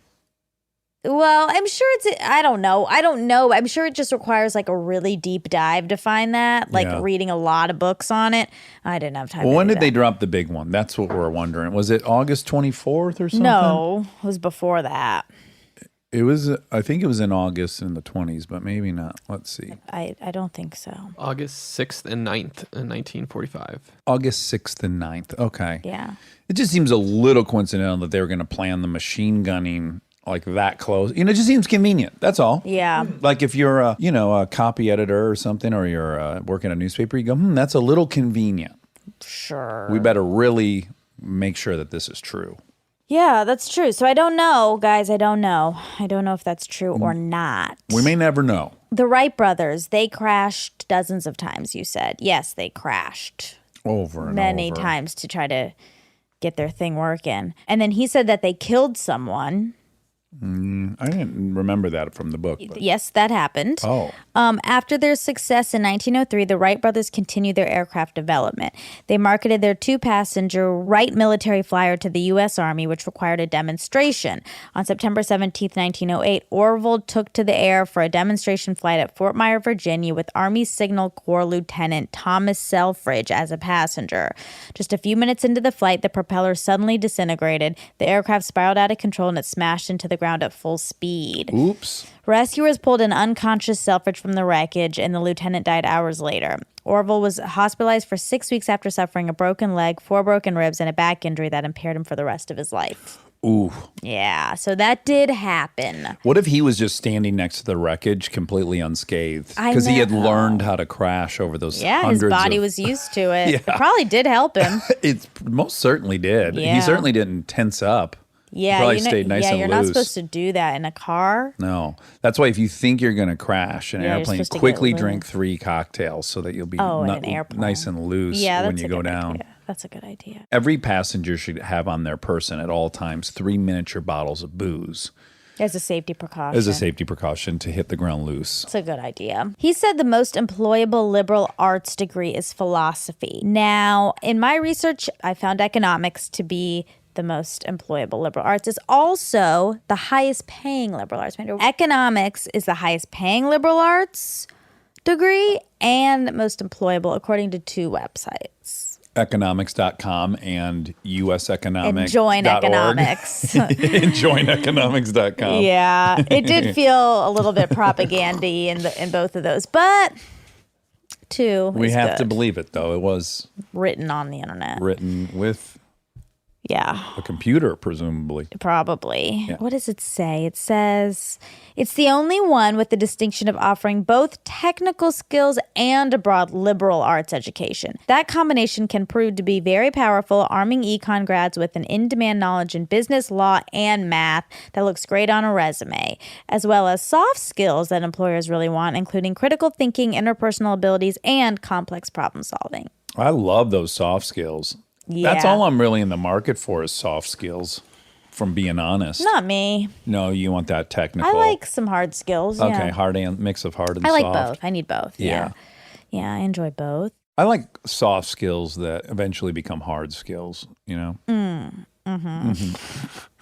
I know. I hear what you're saying. Sure, thank you. Yeah. But this does go along with what I was saying because he said philosophy was. And I Mm-hmm. said that's because a lot of people who get philosophy degrees go into law. But I think that is the truth with econ. Oh, that makes sense. Really, we just have a lot of lawyers, Yeah, a lot of people going to law school with a lot of soft skills, that turn into hard skills. if in the right condition. Yeah. Oh my gosh. So he was a Boeing engineer, Yeah. as we know. Yeah. When we had Ira on, he told us about the podcast, The Daily. Right. And I started listening to that, and it's great. so good. I really like it. But they had an episode recently about these new airplanes that are like crashing.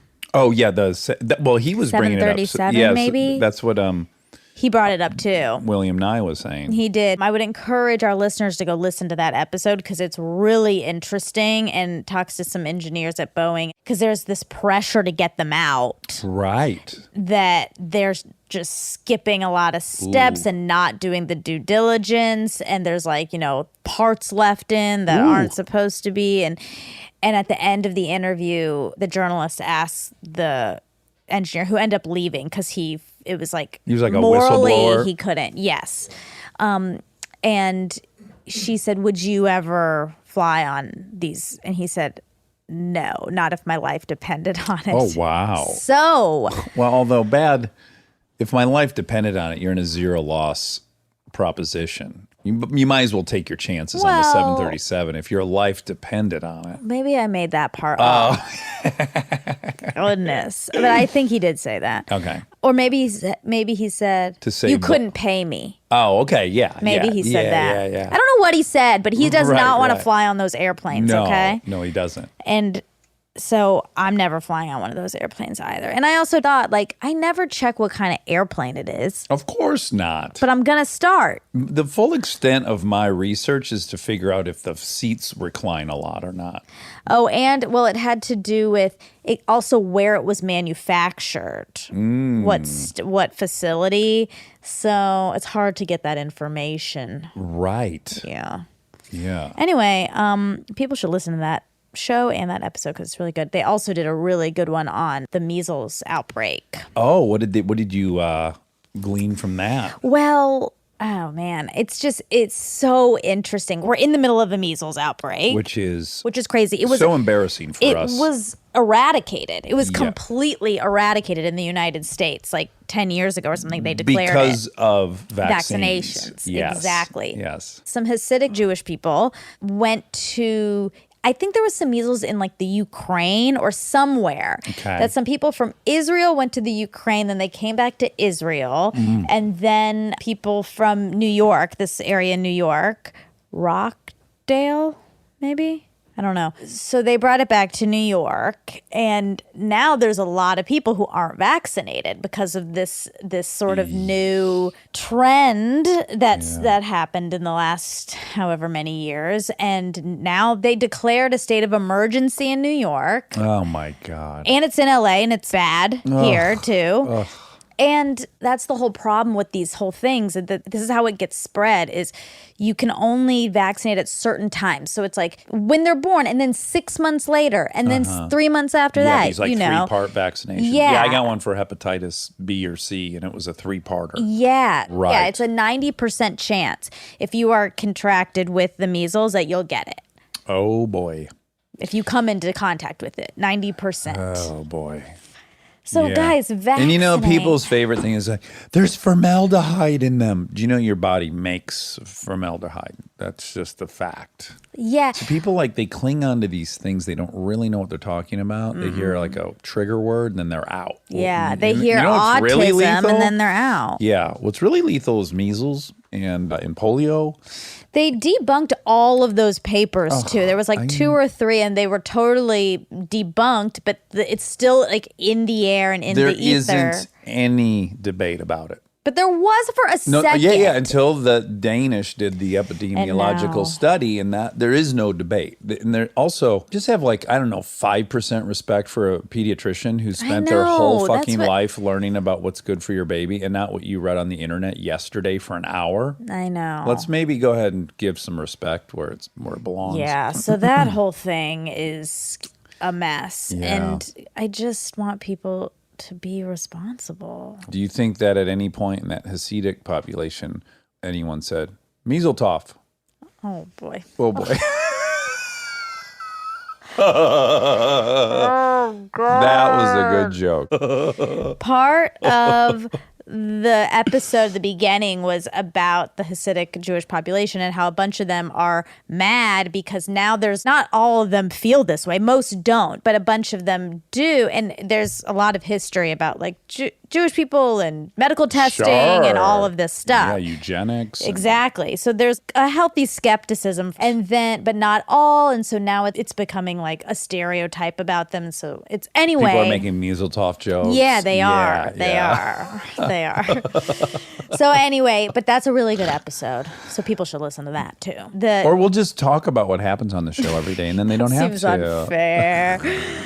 Okay, the Chinook is the fastest helicopter in the military. That's what you said. Yeah. And yes, the CH-47F Chinook, the fastest military helicopter in the world, has a maximum speed of 315 kilometers per hour. Dang, gee. That's over 180 miles an hour. That's crazy. That's cooking. That is cooking with jet fuel. It is. Meseltoff. I'm never going to be able to stop saying it. It's You so have good. to. It's so You already good. said it. You don't have to keep saying it. Just I'll wanna keep increase one the odds. in. Okay, please. If I have to keep cutting them out, I'm going to cut them all out. That's the threat. All right. Okay. All right. Sorry. You said. You want to try saying it once? No. Okay. Oh yeah. Okay, you said that you both invented a hydraulic resonance suppressor. Yes. You did not. I did not. Okay, No. just say But that I do you didn't. appreciate that you stared at me long enough, like maybe, like there was a 1% chance I had. I knew I would have heard about it 700,000 times if it was true. You're absolutely right. That's how you would know I didn't, because I would have bragged about it a bunch of times. Yep. He said CB stood for a word like radar, or OK stands for something, which I didn't know about those things. Okay. So OK stands for all correct. Ooh. Yeah. All correct. Yes. And comes from an abbreviation trend which was popular in Boston in the 1830s. Other popular abbreviations at the time were NG, no go. Go fuck yourself. No, GT, gone to Texas. Oh, GT. Isn't that cool? Very. I'm going to start using it. And SP, small potatoes, obviously. Oh, that's SP. This guy's got something way bigger cooking than that. That's SP. And then I wonder if gone to Texas, is that like out to lunch? People must have been moving to Texas in droves in the late 1800s, Yeah. you know? Oh, Mary, she's GT. Ooh. Yeah, Well, because we we had just lost won her the to Mexican-American War in the 1850s or whatever it was, just prior to the Civil War. So maybe people were going down there to get to Homestead. I bet that's what they were doing, to go claim some free land. Many of the abbreviations were deliberately spelt incorrectly for humorous effect. They were so funny. For example, a predecessor of OK was supposedly OW, all right, spelled WRIGHT. OK gained widespread use when supporters of the American Democratic Political Party stated that it stood for the nickname of the presidential candidate Martin Van Buren, a.k.a. Old Kinderhook. Vote for OK became a snappy campaign slogan that popularized the use of OK across the USA. What about A-OK? I haven't looked that up. Okay. Sorry. Forget I asked. Radar, radio assisted detection and ranging. There was a few options for that, so it didn't feel like so clear cut, but it's a military term. Everything in the military is an acronym. Yeah. You know that when I went on those USO tours, they go to the DFAC. That's Right. the dining facility. Oh, right. Everything. Because they don't everything. have time. I don't get it. They don't have the time.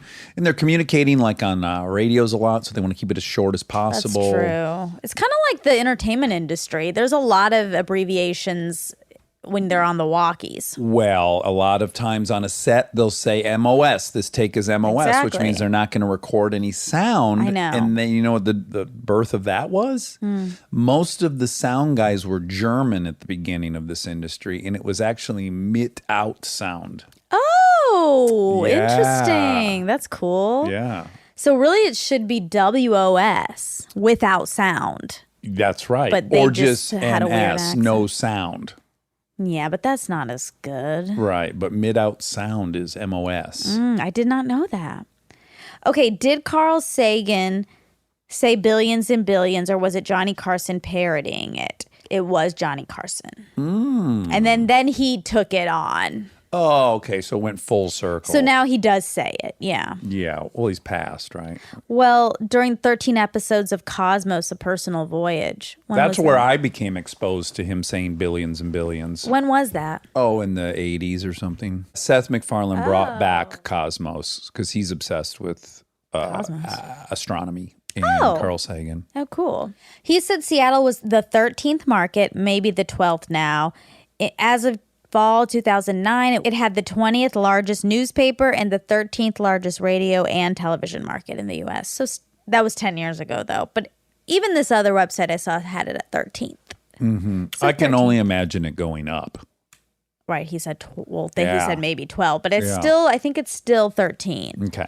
Okay. Well, this is great you news. just used it. You used it I use it all the time. Yeah. I use it ATT.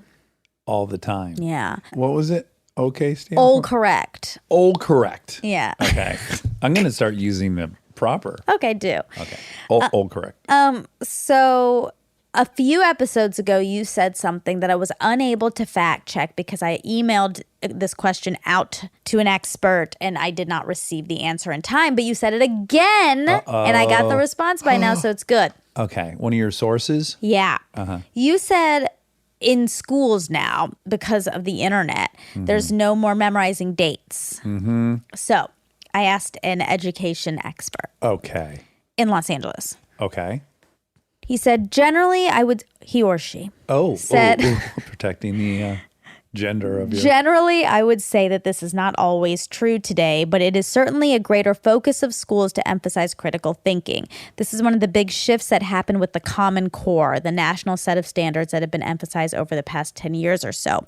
There is still memorization required, for example, math facts, but this has become less of a focus. So, not fully eradicated. Right. But- I'm a little bit right and a little bit wrong. Yeah. Aren't we all? That's our sweet spot. Yep. Speaking of, I was nominated as a producer on Kristen's digital series, Momsplaining. Congratulations. Thank you. For a Daytime Creative Arts Emmy. And the awards were Friday. As we established, this is Monday. And, we lost to a story about opioids. Okay. And it was just like, Yeah. we're all losing to That's opioids. kind of a cheat, yeah. Yeah. Aren't we all, Oh, you're saying yes, literally and then metaphorically. Yeah. We're all losing the Spiritually. battle to opioids. That's right. What an experience that was. Tell me. You got a beautiful outfit. I saw a picture. Thank you. I Yeah, did. you looked beautiful. Thank you. So I was kind of dreading it. I'll be honest about that. I was really dreading it because I didn't know what it was going to be. Kristen couldn't go, so I was going, not by myself, but I was meeting people from the team at Ellen. Ellen DeGeneres and her team produce Momsplaining. So I was going with them, and I don't know them very well. I know them when we work on this show, but not very well. So I was kind of, I don't know anybody. You were anticipating feeling awkward. Feeling awkward and lonely and not really knowing how to handle it. And I also, a part of me felt like I don't deserve this. Like, I'm not on that team. We're just stepping in.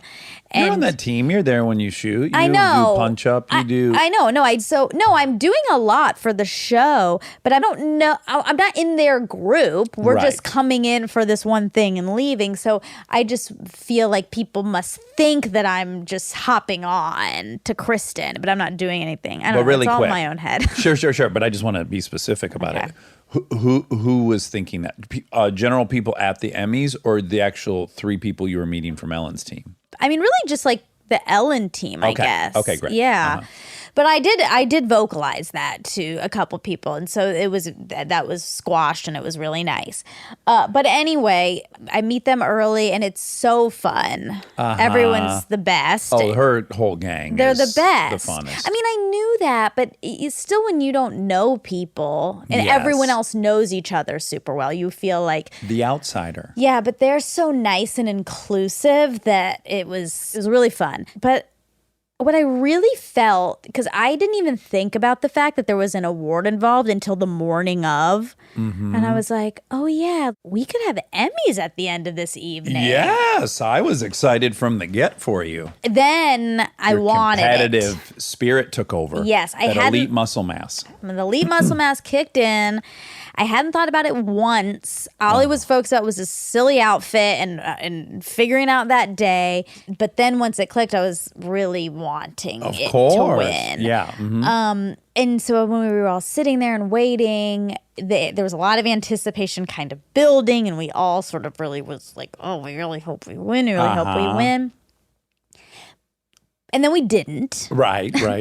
And which was a letdown. It is a bummer. Mm-hmm. But what I really noted was every time there was an award for Ellen's team, there was a lot of awards for them. Oh, there were. I was nominated for one for Momsplaining, but they had like Ellen's writing team for her show. General writing. Exactly. Mm-hmm.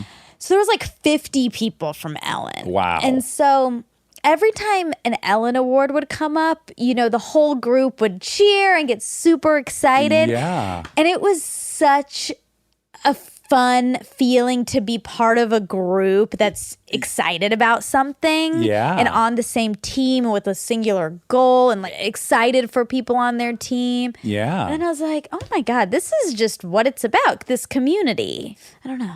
That was my takeaway. That's great. I don't think I could have ever been truly too successful at any endeavor. I don't have that spirit. Like you have a winner's competitor's spirit, and that's why you got your state championship trophy. Yeah. Well, it was a ring, but I just don't feel like I have that gear so much. I wonder if it's because I competed with someone 5 years older than me. Yeah. Most of my life. That just first place was not an option. I can't even let myself even fantasize about winning. That's interesting. And we're just to be clear, because you are winning. You're winning in At life. the game of life. Yes. Yeah, but, for sure. Just like specific awards and stuff like that. Yeah. So have you ever won something like that? Ever? No. I've come in second many times racing. But while I'm that's racing, interesting. I'm not trying to win the race. Right. I'm trying to drive all 23 turns perfectly. Yeah, you have your own I'm on my own goals. journey, and then sometimes it's resulted in me being on the podium. But I imagine the people that win are trying to win, clearly. Yeah, they're training for that, yes. Yeah. But I feel like once you have one thing, You get addicted. it's a real feeling. Uh-huh. It's a real high. Visceral. Yeah, so that's what it is. But, my winning at high school was on a team. Yeah. And then this thing was this team. And it just reminded me of that, of this The feeling of camaraderie. every person has the same goal. Yeah. And wants the best for everyone on the team. It's so specific and special. Yes. Yeah. I don't know if I was like doing a lone sport, so like something by myself. I might not have that either. Well, I played basketball in junior high on Mm-hmm. a team, and I sincerely don't remember ever caring if we Oh, you won. still didn't care. I know I didn't. That's everyone weird. was like that. You'd be in the huddle and someone would be making a speech and there's a down. And I just I enjoyed playing. I wanted to play the best I could, but I just couldn't buy into the excitement over winning or not This winning. is very strange because you are very competitive. You're incredibly competitive. Okay. At games, Yeah. You yeah, are. Yeah, I want to do the best. yeah, which means winning. Yeah. It's another way of saying winning because the best is the person that wins. Yeah, I guess back to the basketball thing, it always felt very unobtainable that we'd win. It just felt like we're not going to win. And then occasionally we But maybe won. that was a and self-defense mechanism because you... Sure. I have no idea the psychology behind it. Yeah. But I definitely know I wasn't ever like, we got to win. And I would play basketball with Nate Tuck. He and I played a ton of one-on-one basketball when we were younger in our 20s. And I was better than him. Okay. Objectively, I was heavier and stronger, and on a game of one-on-one where you're not running plays and you're not playing a role, and it's mostly muscle, I was better. But this motherfucker, he has no quit in him. Mm-hmm. And I would be shocked all the time. I'd be up by 9-2. I'd get lazy. And I'm like, even if he starts scoring 2-1 on me, I'm still going to win. Uh-huh. Multiple times he won. Uh-huh. Because I don't have what he has. He has this incredible tenacity. I admire. Well, this is maybe not something you're going to want to hear, but that's part of it. Like, you're not better than him if he's winning. Like, maybe by technical standards, you're more technically proficient, but you're not better than him if he's winning. The person who's winning is better. Is better, right. Yeah. Totally agreed. And the ingredients that make that person better is one of them lot is of their things. physical, right. One of them is their physical ability. And Yeah. another thing is mental. Totally. That's And a huge part. Yes, and that's what I'm saying. Yeah. My physical game was better than his, and he never stopped caring. And so yes, he had a superior mental game than I did, and it resulted in victory quite often. Yeah. That spirit in somebody? Yeah. I don't have it. Yeah. No, I just know you. You're a competitive person. Right, you are. right. I know that. Yes. So, yeah. Yeah. It's That's weird. all. Yes, I agree with you. It's kind of a paradox. I'm competitive, and yet I don't ever think I can win. Nor But you do at certain things. That's why. Scrabble. Yeah. Yeah. And other games, like you do. You're right. It's not fair to say I'm not competitive. It'd be more accurate to just say some things I'm not competitive at, and some I am. I have I think you're competitive at things where you're fully in control. You're not fully in control on a team. So maybe you feel like, well, there's only so much I can do here, so who cares? That's a great theory. Yeah. Yeah, maybe I don't have faith in anyone. It might be that. Wow. Which is a bummer. Just it's arrogance. Yeah, I don't trust them, or I don't believe in Like them. if it requires all of us to be doing having 100%, it's just impossible. Although in the one-on-one basketball, I got lazy. Yeah, you said you got tired or whatever. Yeah, that's true. I just think there's something really wonderful about being on a team where you do expect everyone to rise to the occasion. You're assuming they will. You have trust in those people. Also because they've proved themselves to do that, and even on teams like this Ellen team, like everyone's doing their own thing, but at the highest proficiency, so that you hope that this all comes together and it's exciting. I think I just figured it out. Okay.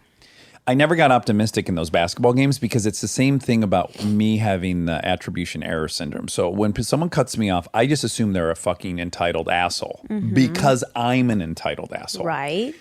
And I think I knew I wasn't going to give 110% in the basketball game, so I didn't assume anyone else was gonna. That's You know what I'm true. saying? I think I knew I was lazy, Maybe. and I just assumed, well, probably everyone else is too. I guess. Maybe. I mean, yeah, that because I have the opposite thing in life. Like I expect, and I do think maybe it's from this being on teams where I expect everyone to be 100%. Right. And no one to be slacking. If they are, I get really pissed. Yeah. I really have high expectations of everyone around me at all times. Yeah. Maybe that's why. That's interesting. It is, yeah. Yeah. Anywho, so is That the was fun. atomic number of technetium 43? Yes, he was really good at that. Yeah. Okay, you said the president of Mexico 10 years ago was President Fox, and you said his first name was Vicente. And I don't know if you were just made up all of that, but his name was Felipe Calderon. Okay, then that's a different one. There was a President Fox, Okay. but clearly not 10 years ago. Right. And his first name may or may not have been Vincent. I don't know about that. I definitely know there was a President Fox from Mexico. Okay. Yeah. Well, he wasn't the president 10 years ago. No, it's probably long. You know, time's moving so much quicker than I ever give it credit for. It was probably like 20 years ago, but I think Maybe. it was 10 years ago. Yeah, maybe. Vicente Fox is right. For when? 2000 to 2006. Oh, okay. Oh, so 13 years ago. Okay, yeah. All right. Okay, that's all. Great job. A lot of Great facts job. to go over. We had a very fact-based guest. Yeah. So good job on dotting all those I's, Thank you. crossing all those T's. T's. OK's. All All correct. All correct. Yeah. All right. Good night. I love you. Bye. I love you.